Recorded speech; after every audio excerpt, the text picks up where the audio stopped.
लंका नहीं जलाए तो मेरा नाम साधु था जमुई में कि देखो देखो कौन आया, शेर आया।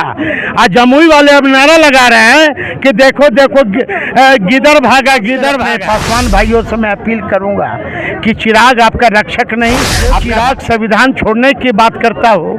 चिराग जी से पूछिए अभी तक हमारा प्रमोशन में आरक्षण बिल अभी लंबित क्यों है।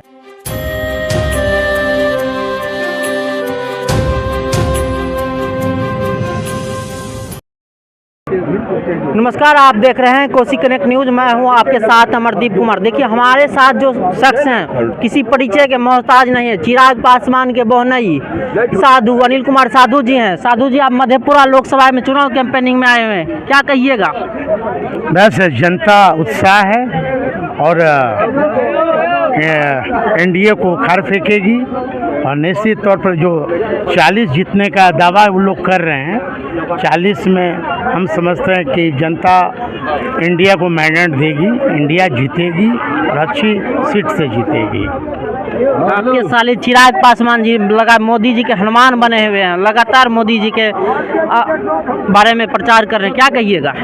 आज मोदी जी के जो हनुमान हैं उनसे पूछिए कि स्वर्गीय रामविलास पासवान जी का जो उनके सरकारी आवास से मूर्ति को तोड़ा गया, बाबा साहब अम्बेडकर का मूर्ति को भी पैरों तले कुचला गया और चिराग जी बोलते थे कि मैं उस बीजेपी के मैं उस नेता का नाम बताऊंगा।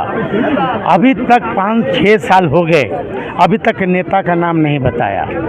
इसका मतलब होता है कि चिराग पासवान अपने पिता और स्वर्गीय रामविलास पासवान जी का और बाबा साहब अम्बेडकर का मूर्ति चिराग जी ने खुद फेंका। जहाँ तक चिराग जी संविधान की बात करते हैं, आज चिरागे पासवान ने कहा करते थे कि संपन्न दलित आरक्षण छोड़ दो, तो चिराग पासवान क्यों हाजीपुर से चुनाव लड़ रहे हैं, क्यों उनके और भी रिश्तेदार जमुई रिजर्व सीट से लड़ रहे हैं। उन्हें तो जनरल सीट से चुनाव लड़ना चाहिए। सबसे यदि दलित अमीर है तो चिराग पासवान है। इसलिए इस बार हाजीपुर में भी उनकी स्थिति अच्छी नहीं है, वो पहला फेज का जमुई भी हार रहे हैं। और यह जो गद्दार शब्द जो उन्होंने अपने चचा के लिए किया था, तो मैं उनसे पूछना चाहता हूं कि वैशाली में क्या बीना सिंह को कौन श्रेणी में नाम देंगे। बीना सिंह भी तो गद्दारी की, तो फिर गद्दार को उन्होंने टिकट क्यों दिया।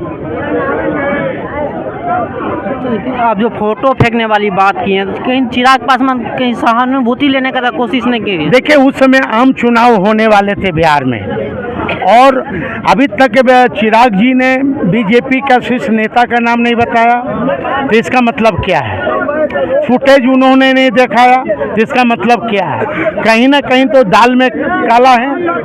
तो इसलिए हम आए हैं मधेपुरा में, हमारे उम्मीदवार हैं, इंडिया के उम्मीदवार हैं प्रोफेसर चंद्रदीप यादव जी के लिए। मैं खासकर अपने पासवान भाइयों से मैं अपील करूंगा कि चिराग आपका रक्षक नहीं, आपका भक्षक है। जो चिराग संविधान छोड़ने की बात करता हो, चिराग जी से पूछिए अभी तक हमारा प्रमोशन में आरक्षण बिल अभी लंबित क्यों है। चिराग से पूछिए हमारा आरक्षण अभी खतरा में क्यों है। चिराग से पूछिए कि निजी क्षेत्र में अभी मेरा आरक्षण नहीं है। चिराग से पूछिए कि जुडिशियल में अभी तक मेरा रिजर्वेशन नहीं है। तो चिराग खुद संविधान और बाबा साहब अम्बेडकर के विचार से वो अलग हैं, वो गोडसे के खानदान के साथ हैं। और साधु पासवान बाबा साहब अम्बेडकर और लालू प्रसाद यादव के विचारधारा पर चल रहे हैं। चिराग पासवान वो बोल रहे हैं अब की बार 400 पार इंडिया। चिराग जी अपना क्षेत्र तो बचा ले। चिराग जी जमुई छोड़ के क्यों भागे हैं। नारा लगता था जमुई में कि देखो देखो कौन आया, शेर आया। आज जमुई वाले अब नारा लगा रहे हैं कि देखो देखो गिदर भागा गिदर भागा। तो साधु पासवान अभी है तेजस्वी का हनुमान है ना। चिराग का नहीं है, मोदी का लंका नहीं जलाए तो मेरा नाम साधु पासवान नहीं। साथ बातचीत करने के लिए साधु पासवान जी ने चिराग पासवान पर जोरदार हमला बोला है और चिराग पासवान पे आरोप लगा है कि परिवार फर्स्ट की पार्टी है चिराग पासवान और उनके पार्टी लोजपा रामविलास। इस वीडियो में आप हमारे साथ बने रहिए और फिर मिलते हैं किसी वीडियो में, तब तक दीजिए इजाज़त। जय हिंद।